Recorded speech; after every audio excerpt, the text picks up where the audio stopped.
Bismillahirrahmanirrahim. Selamat sore, salam bahagia, sahabat sempurnaku. Hari ini hari spesial, saya akan memberikan lebih detail bagaimana strategi lolos untuk proposal riset keilmuan tahun 2022. Selamat bagi teman-teman yang lolos di riset keilmuan pada tahun 2021 kemarin. Dan selamat melaksanakan riset sesuai dengan proposal dan hasil review dari para reviewer nasional. Oke Bapak sekalian, apa sih sebenarnya yang membedakan riset keilmuan ini dengan riset yang dari BPUPTN Silitakmas atau dengan riset dari KDRK, contohnya matching fund? Perbedaan prinsipal dari riset keilmuan pertama adalah dari sisi fundingnya, pendanaannya, yaitu dari Kementerian Keuangan LPDP bareng dengan Kemdikbudristek, yaitu dengan LPDP mandatorinya. Yang kedua adalah skema riset keilmuan berbasis pada Merdeka Belajar Kampus Merdeka, MBKM. Kenapa demikian? Karena ini ada kebijakan nasional oleh Permendikbud nomor 3 tahun 2020, yaitu dengan pola pelaksanaan pendidikan 1 semester setara dengan ekuivalen 20 SKS yang bisa dilakukan seluruh program di prodinya atau sebagian program pembelajaran di luar prodi dari Bapak Ibu sekalian. Dari pola ini kita tahu apa sih sebenarnya kampus merdeka itu. Kampus merdeka kita lihat adanya pola pembukaan prodi baru, sistem akreditasi, perguruan tinggi berbadan hukum, serta hak belajar 3 semester di luar program studi dari Bapak Ibu sekalian. Kita lihat dari apa sih sebenarnya Kampus Merdeka dan Merdeka Belajar. Kita sebagai aktivis kegiatan Kampus Merdeka Belajar, kita tahu apa tahapan-tahapannya yang harus kita lakukan dalam kegiatan mahasiswa kita untuk Kampus Merdeka Belajar. Ada 8 poin penting yang Bapak Ibu harus ketahui. Yang pertama, 8 kegiatan mahasiswa yang dilakukan di luar kampus asal. Pertama, magang, praktek kerja. Kedua, proyek di desa. Ketiga, mengajar di sekolah. Keempat, pertukaran pelajar. Kelima, penelitian. Keenam, kegiatan kewirausahaan. Ketujuh, proyek independen. Dan kedelapan, proyek kemanusiaan. Dari 8 penjelasan aktivitas kegiatan ini, bisa dilakukan kegiatan di luar prodi atau di kegiatan yang sesuai dengan SOP Merdeka Belajar Kampus Merdeka. Sehingga kalau kita lihat MBKM ada suatu keniscayaan, dunia berubah begitu cepat, dan siapkan untuk menyambutnya. Proses pembelajaran dapat di mana saja, belajar daring bagian dari MBKM, penuh semangat implementasi MBKM baik di dalam dan di luar negeri, serta mengaktifkan kembali MOU MOE dari kampus Bapak sekalian yang sleeping MOU. Sekarang kita lihat dari sisi aktivitas pada kegiatan yang berbasis pada satu adalah Riset Inovasi Nasional PRN RSBNN 2020-2024, sekalian juga dengan SDGs Sustainable Development Goal 2020 dengan 17 goalnya, yaitu goal menghapus kemiskinan, kelaparan, kesehatan, dan sebagainya, serta ke-17 yaitu kemitraan untuk mendapatkan atau mencapai tujuan. Kita lihat apa sih sebenarnya riset keilmuan itu. Kalau kita lihat Bapak sekalian, riset keilmuan itu merupakan riset yang baru digelontor di kegiatan 2021, yaitu dengan LPDP mandatori. Kenapa LPDP mandatori? LPDP sebelumnya, pada saat saya mendapat LPDP RISPRO, Riset Inovatif Produktif, yang 1 tahunnya 2 miliar, alhamdulillah kita dapat 2 tahun project, itu memiliki 2 komponen, yaitu RISPRO, komersial produk, dan LPDP implementatif yang 500 jutaan. Untuk saat 2021 menjadi LPDP mandatori yang per proposal 100 jutaan. Ada 4 skema program, yaitu skema riset mandiri dosen, kewirausahaan, desa, dan kegiatan kemanusiaan. Apa sih luarannya yang membedakan antara riset keilmuan dengan BPUPTN atau Silitakmas dengan matching fund yang ada di bawah naungan pendidikan tinggi Kemdikbudristek? Luarannya berbeda sekali. Kita lihat luarannya, Bapak Ibu sekalian. Luaran di dalam riset keilmuan itu adalah wajib menghasilkan model, rancangan, kegiatan MBKM, model pembelajarannya, rencana pembelajaran SKS-nya, RPS-nya, dan pola ekivalen 20 SKS per 1 semester atau 40 SKS untuk 2 semester. Selain luaran wajib yang pertama tadi, ada luaran wajib berikutnya yaitu publikasi nasional, terindeks Sinta atau internasional. Tahun pertama submit, insya Allah tahun kedua kalau dilanjutkan bisa ke arah publish. Sedangkan luaran tambahan berupa buku, haki, video, publikasi media massa, dan sebagainya. Nah, kita lihat prosesnya. Dalam kegiatan LPDP dari dulu pada saat saya mendapatkan grant Rispro LPDP selama 2 tahun, itu selalu berbasis pada aktivitas online, baik pelaporannya, pertanggungjawaban keuangannya, maupun proses seleksinya. Proses seleksi telah dilakukan untuk tahap pertama, batch pertama 2021, dan sudah diumumkan, dan sekarang sudah proses persiapan pencairan anggarannya, kontrak sudah jalan, kemudian fase pencairan, insya Allah dalam waktu dekat ini, dan kemudian proses pelaksanaan dalam kegiatan grant LPDP mandatori, yaitu riset keilmuan. Proses ini telah dilalui oleh teman-teman semuanya, baik yang lolos maupun yang tidak lolos. Semoga yang tidak lolos bisa mengusulkan kembali, mereformat proposalnya, memperbaiki proposalnya, disesuaikan dengan panduan dari riset keilmuan yang terbaru di tahun 2022 mendatang. Pola implementasi persiapan, seleksi, prosesnya, pelaksanaan. Ini bagi teman-teman yang sudah mendapatkan kontrak dan siapkan untuk perjalanan pelaksanaan riset keilmuannya. Baik mahasiswa isi KRS-nya, pelaksanaan mata kuliah konversinya, SK pembimbing, pelaksanaan tugas kemanusiaan, mengisi logbook, jangan lupa logbook, and logbook, monef, dan laporan akhir. Berikutnya evaluasi oleh reviewer. Dievaluasi pada kegiatan akhir itu, bila pelaksanaan bagus bisa dilanjutkan di tahun kedua. Oke Bapak sekalian, ini adalah prosesnya. Kita lihat yang saya katakan tadi adalah ada di Rispro kompetisi. Nah, saya mendapatkan dana di Rispro kompetisi, yaitu Rispro komersial dan Rispro implementasi. Sedangkan saat ini riset keilmuan masuk dalam Rispro mandatori. Bapak sekalian, dalam proses aktivitas indikator kinerja dari para peneliti dengan pendanaan LPDP, kita lihat pola-polanya sangat rigid sekali, sampai diturunkan ke anggaran RAP-nya. Apa saja indikator kinerjanya? Kita lihat beberapa indikator kinerja termasuk luaran-luaran yang harus perlu disiapkan. Dalam pelaksanaannya Bapak sekalian, kegiatan MBKM dan riset keilmuan. Riset keilmuan dengan NGKM ini hal yang baru, luar biasa sekali. Dari tim riset keilmuan yang dikoordinasi oleh Dirjen Dikti, yang notabene mencetuskan program-program yang luar biasa hebatnya untuk mendukung program MBKM sukses. MBKM, yaitu Kampus Merdeka Belajar, adalah inovasi yang dilakukan oleh Bapak Menteri, PP nomor 3 tahun 2020, Permendikbud. Program ditujukan meningkatkan akses pendidikan tinggi, link and match. Ini hal penting, link and match. Masih ingat dengan program-program yang dicanangkan oleh Bapak Menteri yang dulu, yaitu Pak Bambang Sutibyo, dengan link and match. Ya, dan sebelumnya Pak Wardiman juga link and match. Pak Wardiman, alumni Jerman, sesuai dengan saya juga sesama alumni Jerman, program link and match ini sangat penting sekali. Dan alhamdulillah sudah ditetapkan oleh teman-teman di SMK dan di vokasi. Kemudian dan juga alhamdulillah di perguruan tinggi yang lainnya.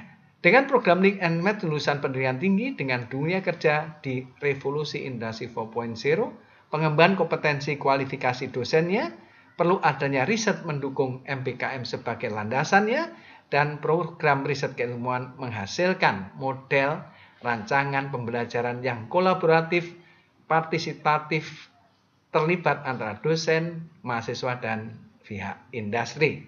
Kita lihat Bapak sekalian ada 4 skema.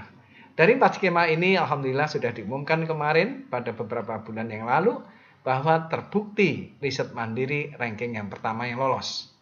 Yang proposal kedua riset desa, proposal ketiga riset kewirausahaan, dan keempat adalah kegiatan kemanusiaan. Bila kita lihat jumlahnya, luar biasa sekali. Ada 321 judul untuk riset mandiri dengan nilai 26,86 miliar. Yang kedua adalah riset desa 165 judul dengan nilai 13,59 miliar. Yang ketiga riset kewirausahaan 70 judul dengan 5,5 M dan kemanusiaan 49 judul dengan 4 miliar.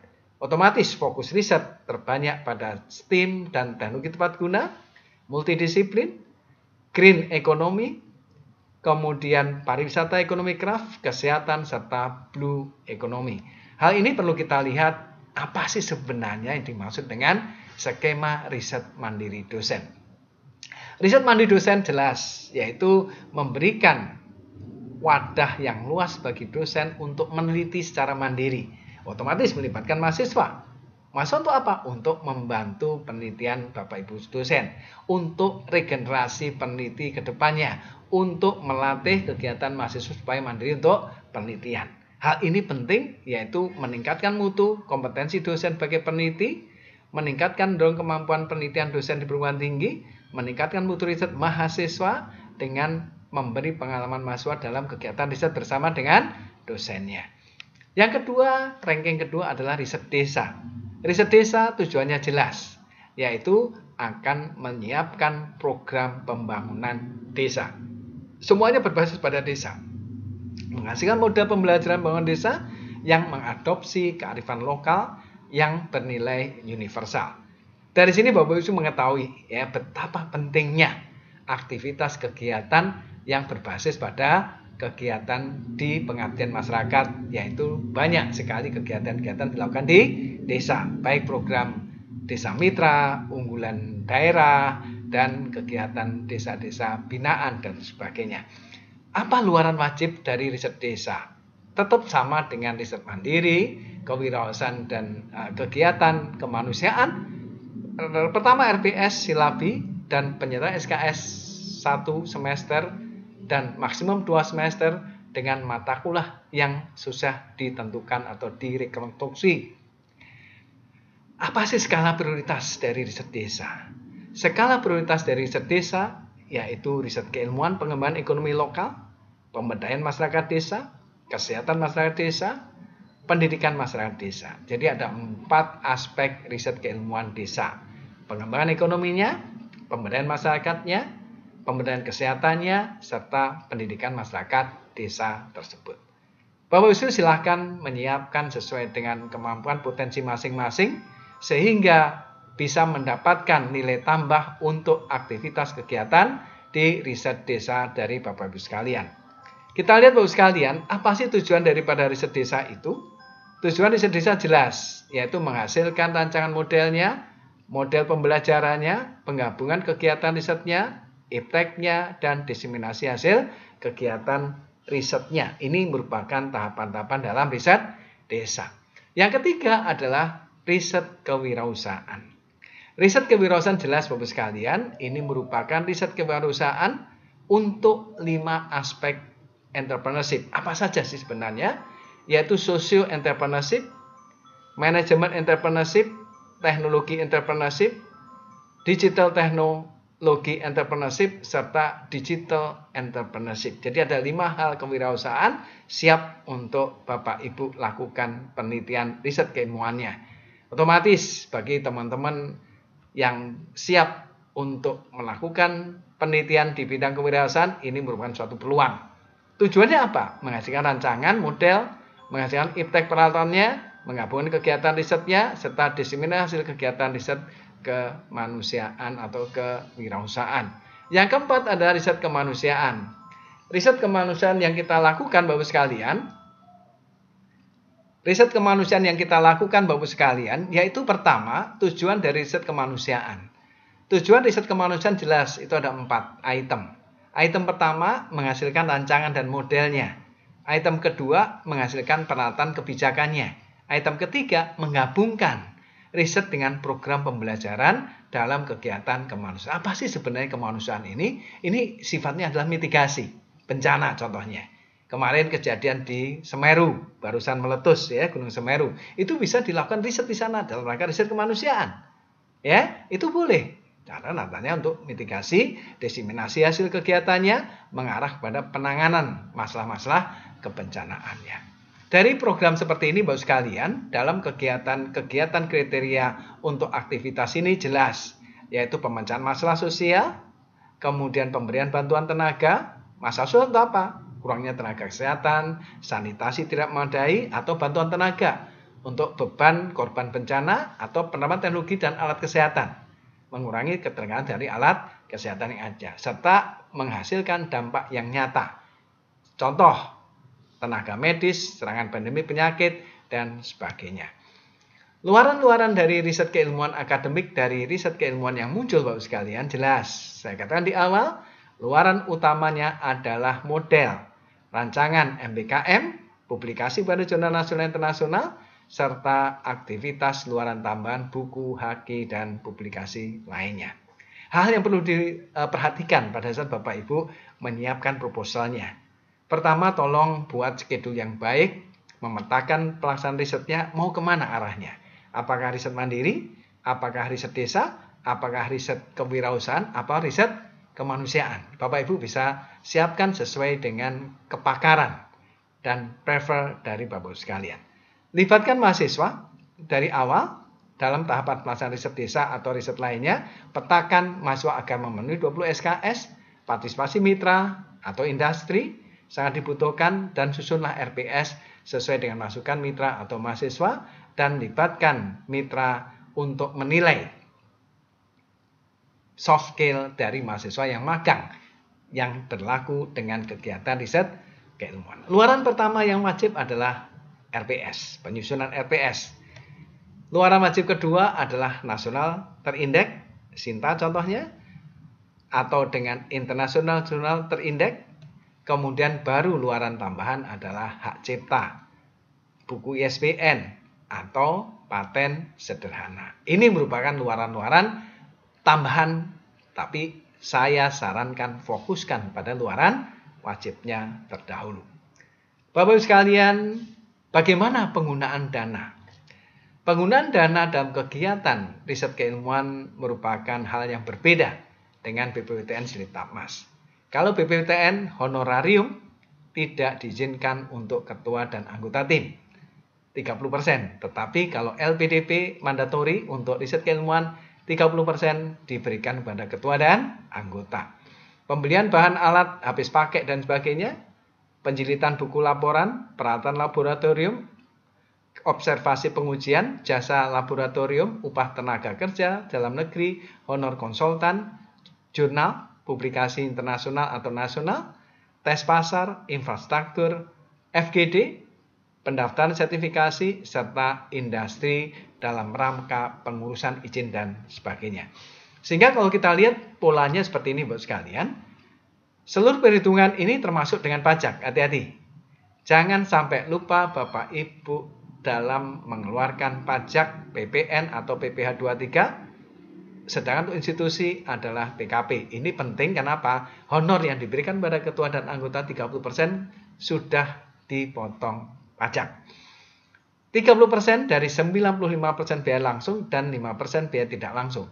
5% untuk siapa? 5% diberikan untuk lembaga, yaitu ke LPPM atau LRPM atau ke lembaga penelitian di kampus Bapak-Ibu sekalian. 5% untuk apa? Untuk biaya monitoring internal, biaya administrasi pengembangan guna mendukung pelaksanaan kegiatan riset dari Bapak sekalian. Sedangkan 30% dari 95%, yaitu kalau 100 juta 30-nya 30%, yaitu sekitar 30 juta untuk apa? Untuk gaji dan honor ketua dan anggota. Kemudian 70% untuk bahan alat publikasi, seminar dan perjalanan. Inilah dari perbedaan pola pendanaan antara LPD Kementerian Keuangan dengan BPWTN Silitapmas. Ya. Kemudian bagaimana leveling kegiatan aktivitasnya? Bapak Ibu perlu ketahui wajib melibatkan mitra. Kenapa mitra? Karena mitra ini memiliki suatu yang penting di dalam aktivitas multidisiplin kemitraan dalam suatu konsep penelitian.